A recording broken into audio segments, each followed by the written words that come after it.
Kumusta ka na kapatid? Maaaring sa ngayon, nagtatanong ka at naghihintay pa rin sa mga biyayang pinagdadasal mo kay Lord.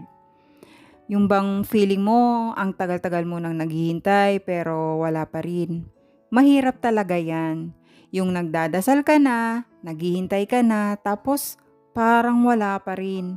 Pero hindi ka pinaghihintay ni Lord para pahirapan ka.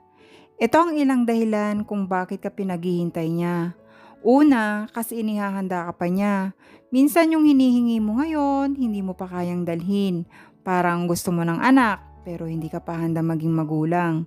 Gusto mo ng relasyon, pero hindi ka pa healed. Gusto mo ng promotion, pero hindi ka pa handa sa responsibilidad. Si Lord, hindi siya nagbibigay ng bagay na sisirain ka. Kaya pinaghihintay ka niya habang hinuhubog ka niya. Pangalawa, kasi may mas maganda pa siyang plano para sa'yo. No?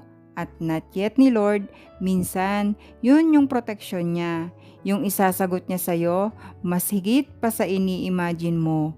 Pero kung ibibigay niya agad ngayon, makakontento ka na sa maliit. For I know the plans I have for you, declares the Lord. Plans to prosper you and not to harm you. Plans to give you hope and a future. Hindi ka nakalimutan, may plano lang na mas malaki. Pangatlo, kasi tinuturuan ka niyang magtiwala, hindi lang makakuha, madaling magmahal kay Lord pag may blessings. Pero pag wala pa, dun mo malalaman kung mahal mo talaga siya o mahal mo lang yung ibibigay niya. Ang paghihintay, yan yung nagpapatibay ng pananampalataya mo. Hindi ka pwedeng maging matatag kung laging madali. Pang-apat, kasi ayaw niyang nagmamadali ka at mapunta sa mali. Minsan pinaghihintay ka niya kasi kung ibibigay niya ngayon, ikaw mismo yung masasaktan. Siya nakakakita ng buong picture, ikaw isang frame lang. Masakit ngayon, pero magpapasalamat ka balang araw na hindi niya binigay agad. Danas ko yan at marami na akong karanasan tungkol dyan. Pero habang naghihintay ka, hindi ka iniwan. Si Lord, hindi absent sa paghihintay mo. Nandyan siya, nakikinig, nakikita niya yung luha mo. At bawat araw na nagtitiwala ka pa rin kahit masakit, nakikita niya yan. Ang tanong, hindi, bakit ako pinaghihintay?